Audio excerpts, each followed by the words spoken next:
Hey everybody, James here from When the Words Fail. Just quick little note here. Um, the reason why you don't see me in this video interview is because Zoom messed up. Obviously, but it's not about me. It's about Casey and his career in music. So sit back, enjoy, and if you hear me but don't see me, just know that Zoom messed up and everything's okay. You could also hear the audio interview on Apple Music, Apple Podcasts, and Spotify, and wherever you get your audio podcast from. So, thank you. Sit back, enjoy this interview with KC Armstrong. Hi, guys. Hey, everybody. Welcome back to When Words Fail Music Speaks podcast, where we fight depression with the power of music. I'm your professional handicapped host, James Cox, and I have another interview today. We're just giving you banger after banger, but this time I got a special interview. His name is KC Armstrong. He is originally from Lakeville, Ontario, Canada, but That's now correct. I think he is in Bradford, Ontario, Canada. That's right. And we were having a conversation about weather. So yeah, he So he. two people came from Brantford, just so you know, Oh, oh that you may know. yeah, The first one is Wayne Gretzky, the hockey player. I do. Yeah. Yep. And the second one is Alexander Graham Bell, and we invented the telephone right here in Brantford. So we have to thank you for handheld phones now, right? Yeah. Yeah, which is great, because I don't like talking on the phone, but I love the text. I don't know what it is, it's just something I can't stand. I suspect it's your age group. Yeah, well, I'm 45, so if Yeah. that means anything to you, yeah. So yeah, how are you doing today, sir? I'm well, thank you. Great. Looking forward to the interview and been waiting for it for an hour or so. Just been working in the studio, putting Yeah, in time. nice studio. I love a musician studio. You got all the guitars, keyboards, all kinds of instruments. I'm sitting And in it right now. yeah, I just love it. I just love it. Speaking of instruments, you asked me, am I a guitar player? Mhm. I am not. Not now. I'm learning to be sometimes. What is your favorite guitar of all time? Favorite guitar to play? Yes, I own a Taylor acoustic right now that I Taylor. really Yeah. enjoy. Okay. Yeah. And I own a Seagull, which is made in Quebec, Montreal, I think, which is a 12 string, and that's a beautiful little guitar too that records nicely. I'm usually a bass player. Yeah. That's what I do mostly, and I have a Fender Jazz made in the U.S. Yeah. And I just love that as well. Yeah, because I read on while I was researching you, on your album Finally Crafted, which came out on last year, 2024. Hmm. It said that you mostly did your guitar playing with the 12 string. Is that I true? did a lot of 12 string. Okay. Yeah. On the second single, Someone Else Tonight, it's very heavy Yeah. 12 string. But other than that, I just put a flavor in every once in a while. I do an awful lot on the Taylor, but most of the time that's Barry Haggerty or Scott Yeah. Udding doing the guitar work, Right. all the Yeah. electric and some of the acoustic. Yeah. So I'm in and out. I do all the bass lines. Yeah. I guess the major difference between the 12 string and the 6 string is you get more brighter tones with the 12 than the 6. Am I Yes. correct? Okay. Oh yeah, yeah, because it's got the same strings, Right. but up an octave. So it's Oh, just okay. doubling everything up an octave. Okay. Yeah. Yeah. And I It just guess sounds fuller. right. Yes. And I guess that's what music needs sometimes. Is if you can't reach that note with the 6 string, hey, you know you got another 6 to go, right? Well, I guess it's more of a tone thing. You can Right. hear Yeah. it immediately. Yeah. You can hear Yeah. it. It's got very. There's just so you know, they have a trick that they use in the studios an awful lot. They call it a Nashville guitar, Mm. and that's where they don't actually use a 12 string. They use the upper strings of a 12 string on a 6 string, and Yeah. then record that as a separate guitar. And it's close to a 12 string sound, but a little bit different. Right. Yeah. I I I thought I think I told you this before we recorded. I'm more like a guitar collector than a player Hmm. because I just ordered me a Fender thin line, And the only reason why I just love acoustic guitars, but pretty much all the acoustics have like a wider body, Hmm. and I have CP, and it's hard for me to reach around that big old body. So I just figured a thin line would work better for me because it's more like a electric, It's than probably a good anything else. idea. So yeah, yeah, I have small hands, so yeah. you have to pick I do what you too. can play. Yeah, right. Exactly. Yeah, yeah, Yeah. yeah. Now, like I would love to own a Fender Precision bass because I love the sound of those. Right. But I stick with the Jazz because they got a thinner neck, so I can But rock yeah, around a lot easier. yeah. The jazz basses. Yeah, yeah, Yeah. yeah. Speaking of basses, I'm not. Okay, so do you know? Can you tell me? I do respect bassists, all bassist player, all uh, a lot now. I say now because back in high school, my ear wasn't really developed much, Hmm. and my ear could not hear the bass in the songs at all. Hmm. Now it's starting to bring. Now it's starting to bring more bass in my ear. Hmm. Back then, do you think that bassists weren't really perceived well as they are now? You know, or Um, or do you think that they were? We just didn't really listen in. I think that for a while, people were listening to better and better stereos in better situations. Listening in cars, car stereos improved. Right. You can hear the bass better. I think that trend might be reversing because a lot of people now just listen to music on their phone, and if they're listening on their phone, they're not even hearing the bass. Okay. Yeah. It could Yeah. be, yeah. And yet, when they go to a club, that's all you hear is bass. But right, yeah, because the bassist wants to stand out, which I agree, because he's really him and the drummer really speaks easily, They're the backbone of the song, Oh, and yeah. and they have to, yeah, really be You have to heard. be. I spent years and years and years on stage just trying to tighten up that kick drum and the bass. Right? Yeah, yeah, yeah, yeah. Interesting. Um, so when I was researching you too, so let's talk about your song called "Someone Else Tonight." I think Okay. that's a That's the perfect next single song. I'm just putting out now. Yeah. Yes, and it's on Finally Crafted, and you can hear it on anywhere you get music from. Hmm. Everybody. Um, so you okay? So someone stated, I don't know if it's you or somebody else stated, but you started with the drum tracks, and Hmm. then bass, Hmm. then 12 string, Hmm. and then guitar, and then your vocals. Hmm. Do you use that uh, my method throughout your whole songs, or just this song? Because really, That's you're the first person to actually lay out, what you use first to stay out. Because I've been doing this for 5 years, and I never, you know, yeah, that's generally what I do when I'm recording, um, because a lot of the guys that I use are elsewhere. They don't come into the situation. Like my guitar player has his own studio in Peterborough, which is 3 hours from here. My keyboard player has his own studio, which is also about 3 hours from here in Port Hope. So I send them the music. So to send them something to work with, they've never heard the song before. I pretty much have to have enough of a finished product that they can play to it. yeah, So I generally do it all, and then quite often I'll take off some of my guitar parts back off and okay, let the guitar player do what he does. right, And I've even gone so far as to put keyboards on it just to demonstrate what I'm talking about to the keyboard player. Later, right, I remove them and let him have his thing. But yeah, yeah, generally, that's what I uh, do. okay, yeah, because Now, you were talking about someone else tonight. There's a really interesting story about that. I started with what you're talking about. I sent all that out to the keyboard player. So I had the 12 string acoustic, the bass guitar, the drums, and the vocals. Okay, and I told him I don't know why, but I thought I'd like to make this a bit Celtic. So if you can use accordion on it, great. yeah, Other than that, do what you want to do. right, And I had no idea what I was going to get, but I do trust Steve. Steve's amazing.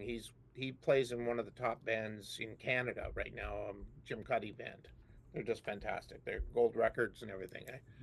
yeah, Um, and I've known Steve 20 years, maybe okay, more. So I know what I'm getting with him. Now, I also sent the very same night, sent the same thing to my mandolin player who lives in Peterborough, and he was working on it the same night. He sent it back to me, and I was just editing his parts when the part from Steve arrived in the email. Yeah. And I flew them both into the recording studio, and you'll never guess, just the way it is on the album, I never hardly touched a thing. Perfect, right? Oh And my one would God. play, and the other would play, and then one would play, the other would play, and they never got in each other's way, and I don't know how that worked. It was just weird, like totally weird. It took me like, all I did was I moved 2 bars of music. That's it. 2 bars. 2 bars, Yeah. nothing. Just a Wow. little, take that out, move it over there. Yeah. Mm. That's got to be something magical in the air, you know. Oh, I couldn't Just- believe it. I called my no. wife and I said, "You got to listen to this. Yeah. You'll never." You're like, I just moved 2 bars and that's it, man. That's it. Yeah.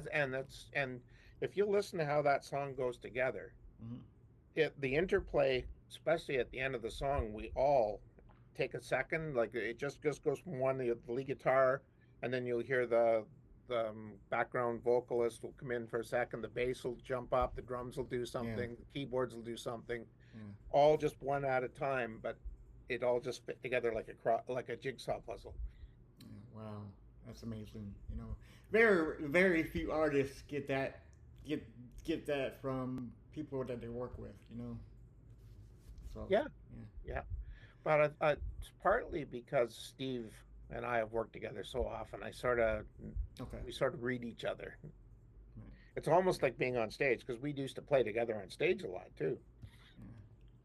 Is it now? Is Steve part of? Was Steve part of the Hawkins band? Because I read that your backing band is what it was his backing band, correct? Or did I No, get that? Okay. no, he was in and out of my original band was called Cadillac Ranch, Okay. and he was in and out of that quite a lot, in and out of that band. But he wasn't in at the time we did the thing with Hawkins. I did some recording with Hawkins, and that's how I got to know him. Yeah. I did some bass lines for him.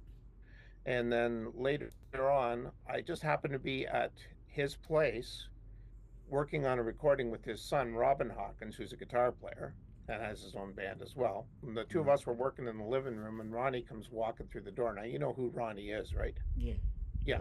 Yes, He comes walking through, and he's all excited. He's like, he's walking about a foot off the ground. He says, "Boys," he said, "I was just talking to," and I'm sorry, I can't remember the guy's name, but he's a member of parliament. He's a politician, and he was putting together this AIDS, or not, sorry, a SARS concert, a benefit. He was putting this all together, the Canadian government, and he says, "I just got off the phone with him." He says, "We're going to be opening for the Rolling Stones and AC/DC." I love AC/DC, right? Yeah. Yeah, and well, there's other bands there you've heard of. Oh Rush. yeah. Rush was there. The Guess Who? Rush. Yeah. Oh, they were all there that day. And he says, "I'm going to have Cadillac Ranch be my backup band." And he said this right on. It was funny because he had a CTV, which is a national television station up here, like a national network. Following him around from room to room to room. They were doing a documentary on him because he had been cancerous and they thought he was dying. Oh, yeah. Okay. And then the funniest thing happened. They had started by doing a documentary thinking he was dying and they were going to get to know him, right? Right. He had talked to a faith healer, a young fellow in his early 20s from out in Vancouver, and the doctors were absolutely astounded when he went into remission. Nice. Hell Yeah. That's Yeah. great. Yeah. They had no reason and so the documentary quickly switched around to being about that. Yeah. They pivoted right then. Right. Well, unfortunately, by the time we got to the SARS concert, it came out of remission again, the cancer. Now he didn't die from it. He lived for 20 more years after that, but it was enough to throw him off that. And I don't know if you heard about that concert. I don't think I have, no, sir. 600,000 people, more than Woodstock. It was huge. Yeah, I had 600. how many did Woodstock have? Cause I think it was 400,000, right, or something. Yeah, no, Yeah, 600,000. yeah, Yep. yeah. Because Wow. that was in 2000, 2003 Yeah, in yeah, Downsview, just outside of Toronto. yeah. Wow. Yeah. So working with Ronnie, uh, how has that profoundly influenced your career? And how did you carry that to your legacy about your music, of your music? As a You know. band leader, Yeah. um, I learned an awful lot of the tricks of the trade, and as an entertainer, I learned a lot just from sitting back behind him and watching him, watch how he worked a crowd, how he maneuvered around the egos of the people in the bands, Yeah. how he treated his band members, how he paid them, just all these little things. I just was a sponge. I just soaked it all in Yeah. when I was close to him, Yeah. Nice. Nice. and and I Yeah. I applied them. mean. Yeah. There were I some mean, guys that I kept 15 years in my band with me. that's a long time. You know. Well, it's still ticking because they're still with me. Good. Yeah, Right, the yeah. drummer and the guitar, one of the guitar players that are on this album. Yeah. Yeah.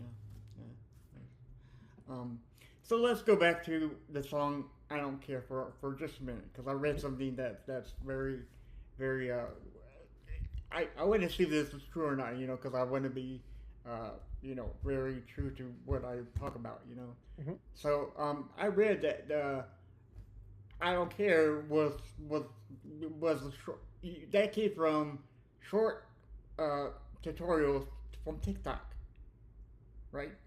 No, no, I think No. that you Okay. misunderstood Okay. that. Right. I've been Yeah. doing tutorials on TikTok, or at least I started It, to. it's called I "Do It haven't. Yourself Musician," right? Yeah. Oh yeah. Yeah. Yeah. Yeah. But this was to do with how to work a recording studio. That's something totally separate. Okay. Yeah. No, I don't care. Basically, that song developed back in the 80s. Um, and I actually did a version of that, which was very Dwight Yoakam sounding, if you can Right. Yeah. believe that. I love. Yeah. I Totally love the. different groove and Yeah. everything. So I thought I'd try something totally different, and I changed it up, and I wanted to be kind of a up tempo, danceable rocker. And by the time we were done including everybody's parts, to me, I'll tell you who it sounds like. It sounds very much like early Elton John to me, Yeah. or maybe Dr. John, Yes. somebody like that. Doctor. Yeah. But I've heard, but that's one of my faves. I like that one. It was fun when it came together. I Yeah. love the sax part, especially Yeah. the bass sax. I mean that home. Well. Okay. So your album finally crafted, which is man, I think it's like the perfect album for like driving down the road, not carrying like wind in your hair, Hmm. But I do get the notion that you were influenced majorly, not some of Hmm. it by blues. You know, Oh yeah. it's a very bluesy album, and I love the blues. My mom's from Mississippi. I Hmm. was raised on the blues, kind of, sort of. Um, but there's a little hit of some groove and some jazz in it too. Am I Hmm. correct on that? Okay. Oh yeah. I mean, I love both those genres. Yes.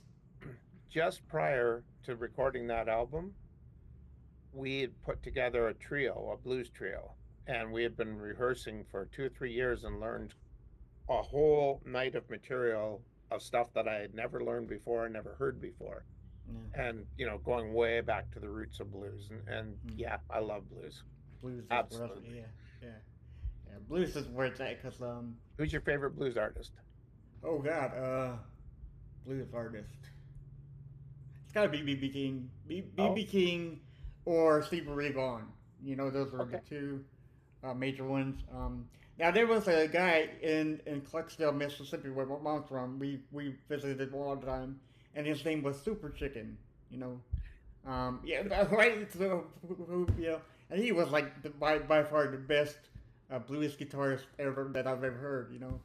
But with folks like that, it's like you wonder why they don't get signed at all. Because they're like the best of the best. Because I've had friends that know somebody who can like really well like Slash or Stevie Ray Vaughan or Jimmy Hendrix but they're never signed, and I'm wondering why that is, you know. But Bad business sense, bad luck, bad yeah, timing. right, Yeah, who yeah, knows? Why was I never signed? I don't know. yeah, yeah. I guess I guess it's all about location, location, location too, you know. Oh, listen, I'm a in the right guy I place. played in a band with. Yeah. Okay, his name is Greg Wells. We played together in Peterborough as we're growing up at the same age. Yeah. I went one way and I got my own band together.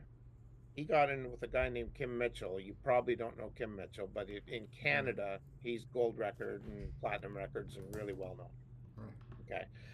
From that opening, he went to KD Lang. Now, you know KD Oh Lang. yeah, yes sir. Okay, so he played in the KD Lang band. After that, he went to California. He's on a beach, and this is what we're talking about luck. He's on a beach and he sees a girl, Right. and he talks to the girl, and they get chummy. The girl was Carole King's daughter, Oh my God. the Carole King. You know Yeah. who Carole King is. Yes, yes sir. Okay. Yeah. After that, everything just went like this. Now look I up just, Greg Wells. yeah. 135 million records sold. He's probably the top producer in the world right now. He's with Yeah. everybody. Anybody, you name the artist, he's with them. I'm that is really, really good luck. Yeah, For him just seeing a exactly. girl on the beach. I like, I'm amazed by it. Yeah, because Carole Yeah. King is an icon. Oh, yeah. You know?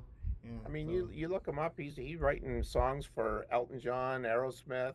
The mm. Pope called him over, not this one, but another one, called But him yeah, over yeah. to organize his spring festival. He's played on the Grammys with Katy Perry, everything. Yeah. Adele. I mean, he just works with them all. And I'm sure if he's worked with Leland Sklar because I interviewed him a few years ago, Mhm. and that dude's worked with like thousands of them. So Oh, I'm yeah. sure him and yeah, Oh, everybody with from him, the yeah. Doobie Brothers, the Steely Dan, everybody. Yeah. he worked with everybody. Yeah, yeah, yeah. So I was okay. So I want to talk about you and your genre. Okay, so I'm confused, but not really, because so on Apple Music it says rock. You're rock. Okay, Yeah. but I keep reading that you are Americana / country. hmm What do you go towards to, or is all of them correct? It it depends what you want to call what. I call Okay. myself Americana Yeah. because I don't want to shut the door to country people because I keep getting on all these country charts. Like I was on the CICC, which is the Canadian Independent Country Countdown, Mm. which is nationwide, and I made it to #9, and that's country music. Yeah. Go figure. And that was with someone else tonight. Yeah. Right. Yeah. Right. Yeah. But at the same time, I don't consider that a country song. It's country-ish. And Country. Yeah. because I was a country singer for so many years, it's going to always come off sounding a bit like country. Yeah. But I started off, my love is really Southern rock, Okay. which is, country and blues combined almost. Yeah. Yeah. Speaking of that, who is your favorite Southern rock band right now? Oh, Yeah. it's always going to be the Allman Brothers. Be- Amen to that, brother. Oh Yeah. yeah. Yeah. Allman Brothers are legit. Yeah. Yeah, I got a chance to see Greg just the year before he passed. Yeah. Wow, was that good? Yeah, right. Yeah, because yeah. So I'm sure. Well, is he the last original member to be in that band, or is I don't know. I don't think his. No, I don't know. No? Okay. Not sure. I'll have to I know look it his. up. I think his son is out there doing something right now Okay. Yeah. Yeah. as well. Yeah. I Cool. kind of had a correspondence with him. He heard I Don't Care, and he thought it was pretty good. He sent me Yeah, an email. dude. It was sweet. Dude, I bet you were over the moon about that. You're right. Oh yeah, Yeah. Yeah. no fooling. Okay, so like I said before, Final Corruption was last year, 2024. Mhm. So speaking of the album again, I hope you don't mind. The Final. Okay, so is there any song on that record that reflects a pivotal moment in your life? And if it was, what's the story behind it? Okay, You know. there is. Are Okay. you familiar with "So About You"? No, sir. Okay, well that's one of almost the ballady one that starts with the organ, and it Okay. ends with organ. And it's a song about a guy she's left, she's gone, Yeah. and she's left him in a home all by himself. She's taken half the furniture. He doesn't have a friend in the world. He's just bereft and wondering he's Yeah. still what the basic thing about this is, I'm getting by, but all the time I'm thinking about you. Everything's about you, and he's at that stage. Right. Well, I can remember vividly in the 80s when I wrote that, sitting upstairs one night, 3 o'clock in the morning, couldn't sleep, quietly playing my guitar, and all of a sudden the chords came to me. Mm-hmm. Okay, and I thought, boy, that's a nice chord progression. I never do it that way. Never do it that way. I always write lyrics first and then music. But Okay. this time it was the opposite way around, and that's just what happened. Right. I didn't know what to do. That sat on the shelf for a month, and I couldn't come up with anything. That I thought everything I tried was corny. Then I read this book that someone gave me for a birthday by Jimmy Webb. You familiar with Jimmy Webb? I've heard of the name. Yes, Okay, sir. he's the guy that wrote Wichita Lineman, Up, Up and Away, Okay. a number of really big hits in the 60s and 70s. Great songwriter. Right. Anyways, it's a book on songwriting. And he had a suggestion. He said, if you're stuck, what you want to do is you take that music and you hum any nonsense you want. Just anything you want. Just hum it away like crazy and record it on a tape recorder. Mm-hmm. So then you play it back, but you turn it down so low, it is only barely, barely, barely able to hear it. He said, and your subconscious will fill the words in if you're lucky. Okay, Yeah, so it worked, right. so I tried it. Yeah. I did that. I set the tape recorder up and I played it back, and I got out a piece of paper and a pencil, and I kid you not, I wrote that sucker as I was going. I just wrote it as fast as I could write, and it all just come popping out of my subconscious. Yeah. Funny thing was, it had nothing to do with what I was going through in life at that point. Mm. But 10 years later, every word of it came true. I was sitting in the house, the empty house. She had just left. I was all alone, didn't have a friend in the world. Everything, word for word. That's gotta be like some kind of sign from, I don't know. Yeah, me neither. And the fact that you never do that just speaks volumes too. You know. Yeah. So. Yeah. I was on, and the funny thing was, I hadn't sang it in the studio until after this event had occurred, and it gave me a fresh way. The pain was fresh when I sang it. So if you hear that, it sounds pretty legitimate when I'm singing it, Right. because it was. Yeah. Wow, that's magical too. You know, it for people who don't believe that magical is not. I mean, that music is not magical. You know, I mean, just listen to KC story, man. You know, because I mean, because you're like a witness about music, right? I'm sorry. I said you're like a living witness what music can do. Yeah. You know, yeah. Yep. Yeah, that's amazing. So we got a few more questions for you, and then we'll let you go.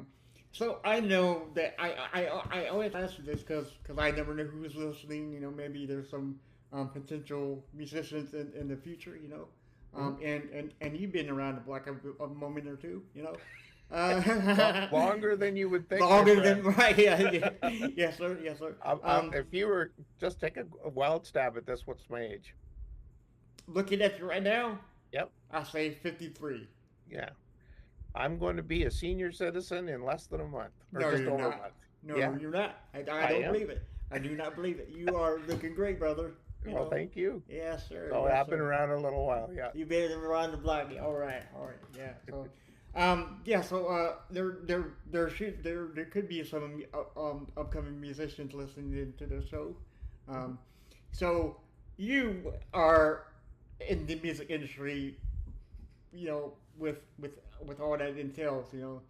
Is there any words of advice on what to look in the industry and what to look out in the industry? You know, because there's always good and bad, you know. And I'm sure you've got this question before, you know.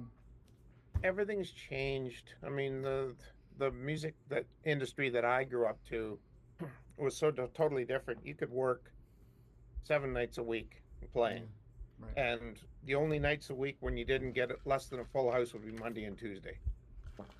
And you'd have lineups on Friday and Saturday around the block. Right. Yeah, because Monday and Tuesday is the beginning of the week. Yeah. Yeah. I used to make my living playing in bars. Yeah. I mean, like, and decent living. I was pulling in back in the 80s, 50 grand a year. Yeah. Which for a musician, that's unheard of. But I don't know, that doesn't exist anymore. I don't know where you even play. Like, you're just playing for the love of playing anymore, I think. Yeah. And I don't know. I have no idea. I'm just finding my way now, trying to, push my music out there. And now, I don't know if you knew this, but I also worked a day job. Okay. Okay, I was driving bus. And I just retired from that, and that's when I decided to put this album out last year. Yeah, well, it's moving on up. Yeah. So I mean, you're doing a great. So job, I guess my advice is don't quit your day job. Probably the best way to do this is as a hobby or as an extra. Maybe this is your other source of income, but don't depend on it. Oh, for heaven's sakes, don't think you're going to do that, because as good as you are playing that guitar, there's 100 guys out there probably in your own town that can play as good or better. Exactly. Yeah. Yeah, I interviewed what's his name, the guy who was on American Idol.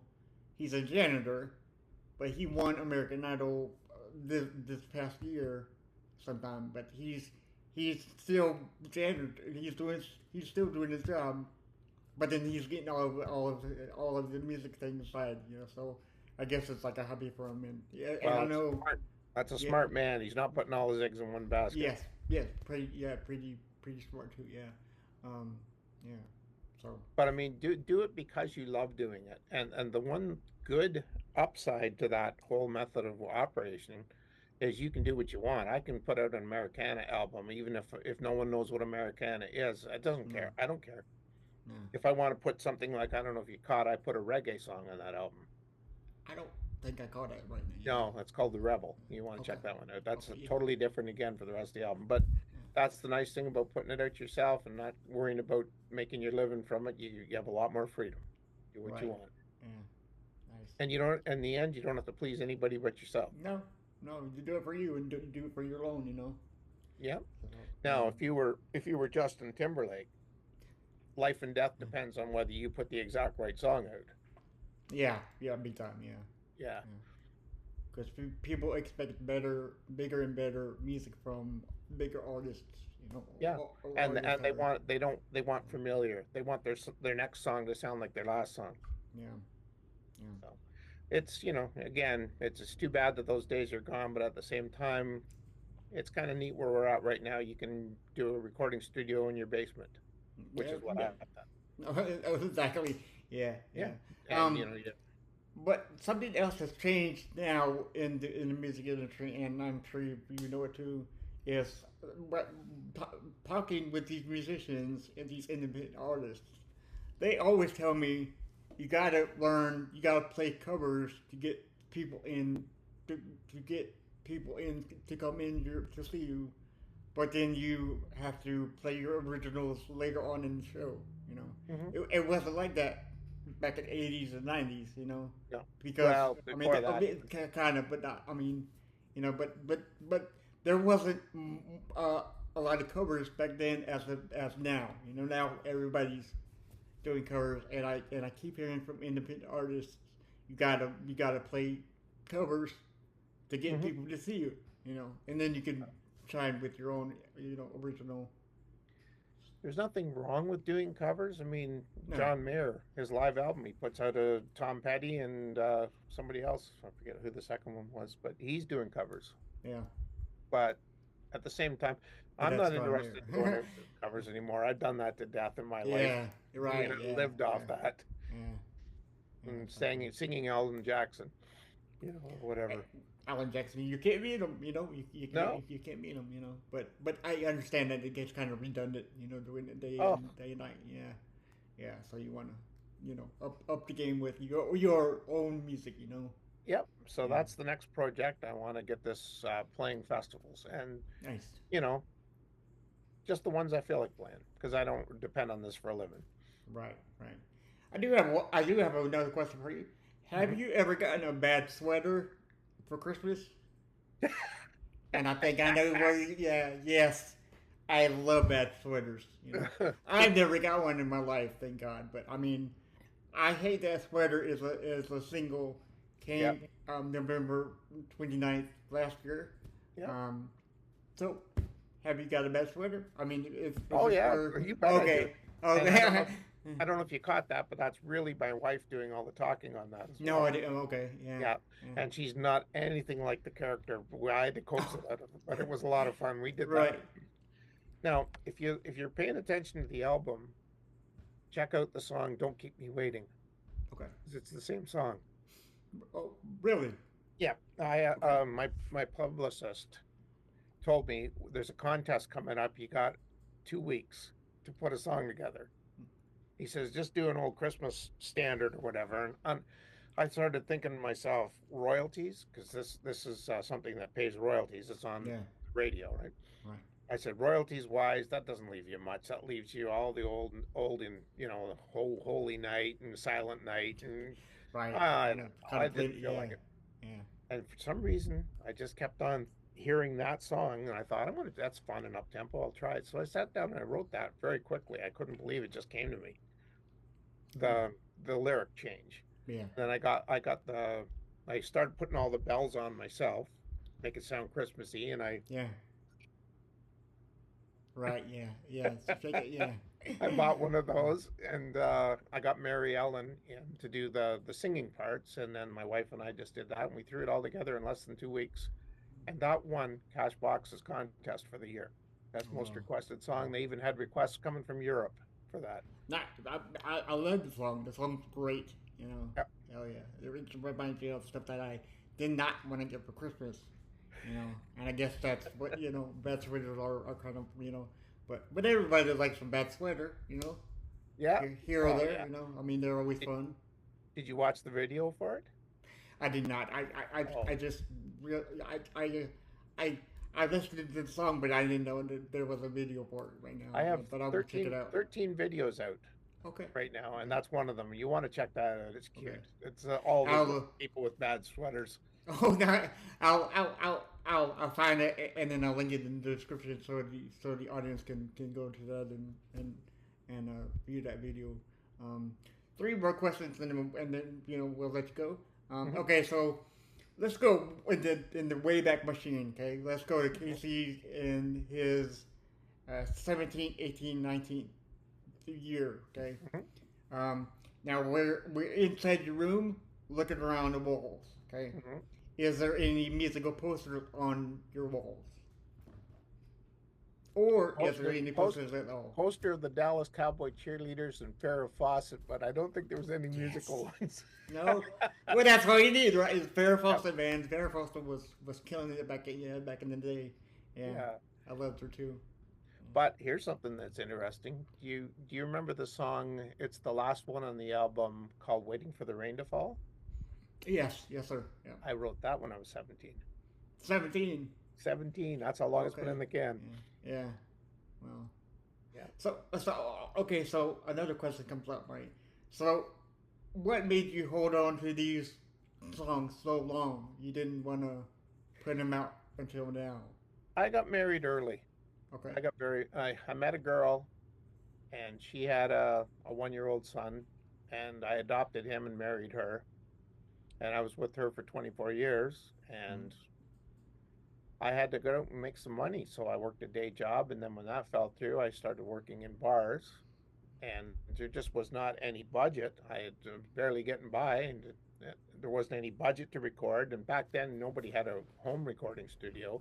You had to go Mm. into a studio, Right. and that's a lot of money. I finally put one out Yeah. in the 80s, and that was where I learned, how to record, but it wasn't my studio, and it cost a lot of money. That was like 30 grand. Really? Wow. Yeah, Yeah. to put that out. Yeah. So none of these really saw the light of day, and by then I had like 30 songs. Like I don't, if I've mentioned to you, I already have the next album recorded. Okay. I've already got the album after that recorded as well. everything's ready to roll, right? Just ready to roll, just mixing right now. I'm Yeah. just about done the mixing for the next album. I'm hoping for a July release on that, and then the next year for the one after that. So pretty soon release group. Yeah. Okay, yeah. But all these were in the can. That's just my whole life right there Yeah. in music. Wow. Well, I mean, you're you're you're skyrocketing. So I mean, I don't see the album. I see your album sales going just upwards. Not anywhere but up. Yeah. So I'm having a lot of fun. yeah. It's not even about the sales, although that's nice too. That would be good. But Yeah, and yeah, yeah, radio play and everything, that's all wonderful. yeah. But that all that is to me is proof that if I had a started earlier in life, I probably would have done real well. It's a Well, lot of fun, and this is a hobby for me right now, right. and I'm enjoying it. Yeah. Well, you're doing extremely well now. Well, So I bet I'm very happy with it. I'm getting lots of airplay and lots of magazine coverage. I got a great publicist. He's got me on the cover of Cashbox and Record World International and Find Nice. Your Sounds. Yes. Yes. Yeah. Okay. So the next question is, I think you're gonna hit me with it with this one. Okay. So here in America, we have the Mount Rushmore. All four presidents on the Yep. wall, on the big rocks. What is your Mount Rushmore? Who are your four favorite bands or artists of all time? Well, you got the first one right That's the there. first one. Yep. That Mount Rushmore. Right, yeah. Right. I Yeah. grew up. Yeah. I grew up in Canada when Rush was it for us. Yeah. We just absolutely love that band. Yeah. Really liking John Mayer a lot, Yeah. and Steely Dan. I've heard good things. Yeah. Yeah. Yeah, I mean those three, but I mean there's so many others. I mean I went and saw the Doobie Brothers Yeah. 4 years ago, and they're still Doobie so Brothers has got to be number one for the Mount Rushmore of all time for you, right? yeah, Yeah. yeah. Oh yeah. There's a few. Yeah. Well, yeah, oh, yeah. And I know it's going to change as soon as I get off the here with you. And Oh yeah, like as soon tomorrow as you it's going to think about it, change. yeah. Yeah. How did Yeah. I forget that? Right. Yeah. You're like, why did I name this band? AC/DC. Rolling Stones and blah blah blah. This that. Oh, the Yeah. Beatles. Yeah. I mean, it all started with the Beatles for me. Yeah, I actually fell in love with the Beatles when my Aunt Molly told me about them. She grew me up on the Beatles, and my mom grew me up on Elvis. hmm And those were it for me for a good long while. My dad told me one night in 1964. He says, "Your son, you're not going to bed early tonight. You're going to stay up and watch something." He said, "You're never going to see the likes of this again." And we watched the Ed Sullivan Show, and I got my little pajamas on with the feet in them. I'm 4 years old. Yeah, right.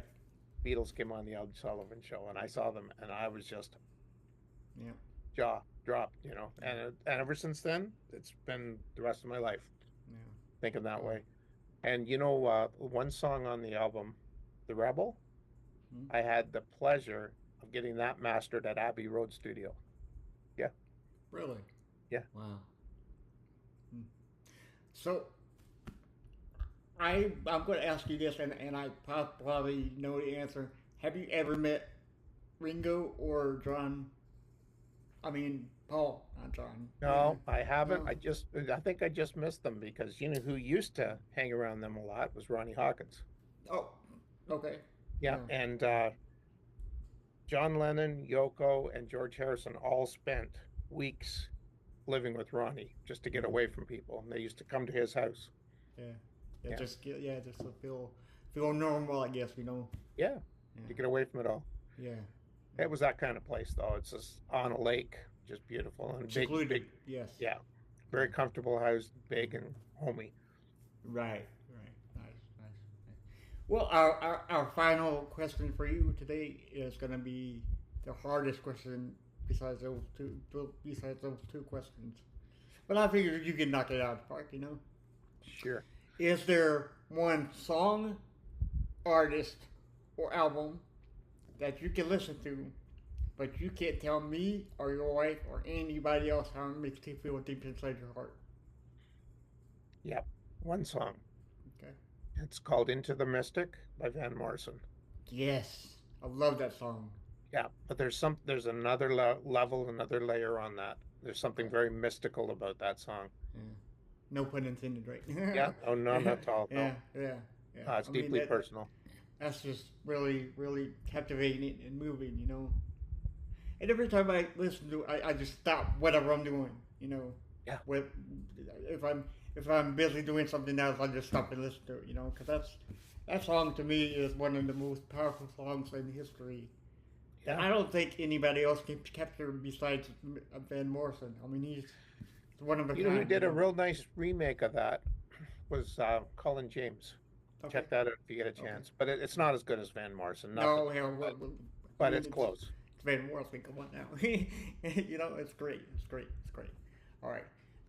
So do you have a website? Because because the only thing I found of yours is Bandcamp. No, no. Okay, My website is www.kcarmstrong444.com. got it. And Okay. everything you want right there is all connected in that website, right on the one page even. All the links, you know, to Instagram, Everything. TikTok. Yeah. You're on TikTok, you know, and I still don't know. I still don't understand TikTok. I know it's old, you know, but I'm 45, so I mean, I you know don't really have that kind of time to learn a new app, you know. But I'm getting there. But Yeah. yeah, but we're on TikTok, you know. And are you still doing your do-it-yourself musicians on TikTok? No, not No, yet. oh, okay, I've been so okay, busy mixing and stuff. I've sort of let that project go. That's gonna be yeah, a later on project. okay. So that is coming back Oh yeah, yeah. I've sometime got in the one or okay. two episodes on there right now, and I kind of at that point I got sidetracked. Perfect, perfect. Well, yeah.